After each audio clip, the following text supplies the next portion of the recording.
know if you can read that. We got a new rod product review coming at you. The Ugly Stik Carbon. So this rod came out, I don't know how long ago, last winter maybe, I think. I don't know. There's not very many reviews on this thing on YouTube at the moment.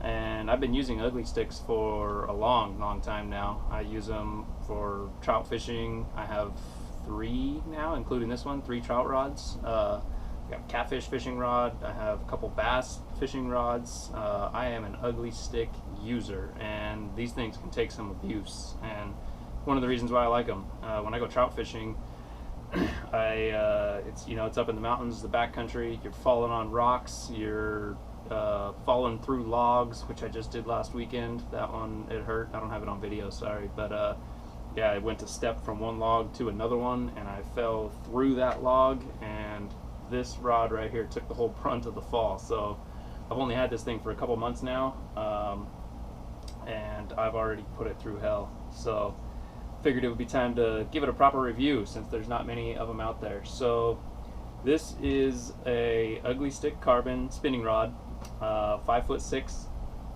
length, which is about the right size for trout fishing, depending on what you're doing. If you're really narrow stream or brook fishing, this might be a little bit long. If there's a lot of tree cover, it's kind of hard to whip in and around, unless you're, as you get better at fishing, that stuff does get a little bit more natural to you. But anyways, 5'6" length. It's a light power. So meaning it's pretty flexible. You're gonna feel the smallest bites on this rod. It's not an ultralight, which Ugly Stik makes an ultralight rod also, which is even more flexible than this. But I like to target bigger fish, and I feel like I have a better chance at hauling them in with a rod that's got a little bit more strength behind it. So it is a 2-piece, which is nice if you're backpacking. It comes apart. I got line on it already, otherwise I'd take it apart for you, but I'm pretty sure you know what a 2-piece rod means. It's got a Fuji reel set. This thing is super thin and lightweight. So far I'm in love with it. I got another rod right here, I'll show you in a minute. This is my old trout fishing rod, and the reason I bought this one is I needed something lighter weight. My hand was getting tired and sore from being out fishing and casting all day long, so I got this guy. This is Ugly Stik's lightest rod ever. It even says it right on the thing when you're going to buy it. It retails for $79.95. However, you may have a hard time getting one right now during the coronavirus pandemic. I think production's kind of come to a halt on a lot of stuff. It actually took me like 2 or 3 weeks to get this rod. I think I got it from Dick's Sporting Goods online. Not positive on that, but that's where I ended up getting it from. You can't even get them from Ugly Stik directly right now. They're sold out. So it's got 7 guides, including the tip, and they are all stainless steel 1-piece, so you won't have any pop outs or anything going on here. If you have one of these pop out on another rod that you're using and the line is just rubbing straight on that outer diameter, you're going to fray your line, you're going to snap it all day long. So 1-piece ugly tough guides, kind of one of the things Ugly Stik is known for as far as durability goes. And it's rated for 4 through 8 pound line, which I run a 6-pound fluorocarbon line currently. And the reason I use fluorocarbon, we'll get into that in a later video probably, but it's nearly invisible in the water to the fish. And when you're trout fishing up in the high Sierras, catching native trout, they can be very finicky. If they see the line in the water, that your lure's attached to, they ain't gonna go for it. So that's what I run. This thing's weighted for 4 through 8, so I'm right in the middle there on line, and it's rated for 1/16 ounce to 1/4 ounce lures, which this Panther Martin spinning lure right here is a 1/4 ounce. It's mainly what I use is 1/4 ounce lures. I do have a couple 3/8 ounce lures, which are slightly bigger than this. The spoon is a little bit bigger, but it's brass where this one is lead. So even though it's a bigger spoon, it doesn't actually weigh a whole lot more than this. And I feel like 1/4 is actually still a little light for this rod. I think this rod could probably even handle a 1/2 ounce lure if it had to. So it's got a solid graphite tip, which is really good for sensitivity. You feel all those little nibbles, and it's still super strong. I have only ever broken one ugly stick ever, and it was by accident. It shouldn't have happened, but it did. It was a long time ago. Anyways, they have, I believe, a 5-year warranty on their rods now for manufacturer defect and stuff like that. So keep your receipt if you ever need to do something like that. 100% 24-ton graphite. So that's where the lightweight comes from, along with the carbon. And it's really well balanced. I mean, I could hold this thing.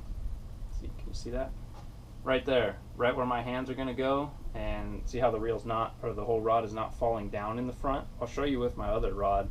It just falls straight to the floor from the tip, and that's what makes your hand tired all day. You hold it, you know, like this or so, and when there's a lot of nose weight on it, if you want to say, and it's just pulling down the whole time, it makes that wherever you hold the pole, whether it's this right here, or right here even, it just wears on you after all day of casting. So I mean, this thing, super well balanced. Look at that. I mean, I have a really good reel on here too. It's a Fluger, what the heck's this thing called? Patriarch XT, and we'll talk about reels later also. But the reel is also super lightweight, which this just makes this an awesome combination here. So,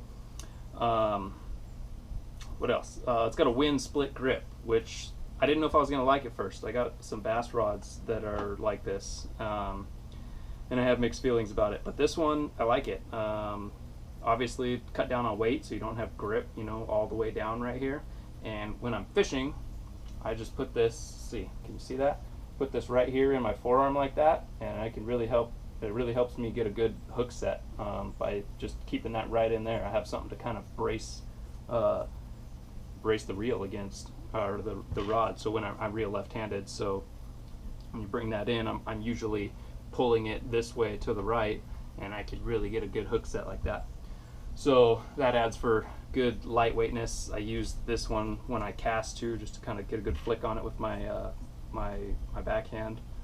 So yeah, this thing is awesome. If you get a chance to use one or get your hands on one, I would highly recommend it. You're going to see it on this rod and on my other rod, and probably all my fishing videos. I got these little yellow dots that I put on these. This doesn't come on these reels, or these rods, sorry.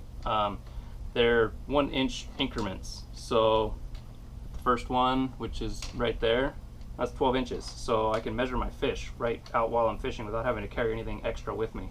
So I don't have to carry a tape measure or anything like that adds extra weight to my pack. So I think here in California, the minimum size on trout for most places is, I want to say 10 inches. I could be wrong on that, depending on the place too. I think some places are pretty specific, but I'm usually not trying to keep any fish that are under at least 12 inches. So that's my minimum marker there. If that fish is longer than that and I'm hungry, then it's probably going in the bag. And then I got a couple more increments all the way out to 20 inches, which I don't think I've caught anything that big here in California, but definitely in Montana and Idaho I've caught some trout that are way bigger than that. So let's see, just show you real quick here. This is the other rod that I have. It's got a Fluger reel on it also, but it's the entry-level Fluger. Not to say that the weight is too much different, because this reel is actually a little bit smaller, so the weight's actually still pretty close. This is what I've been using for forever now, and you saw that if you watched my intro video. I talked a little bit about these two reels and rods that I use. So this is a medium action. This is a light action. I don't know if I mentioned that earlier, but sorry. This is a light action rod.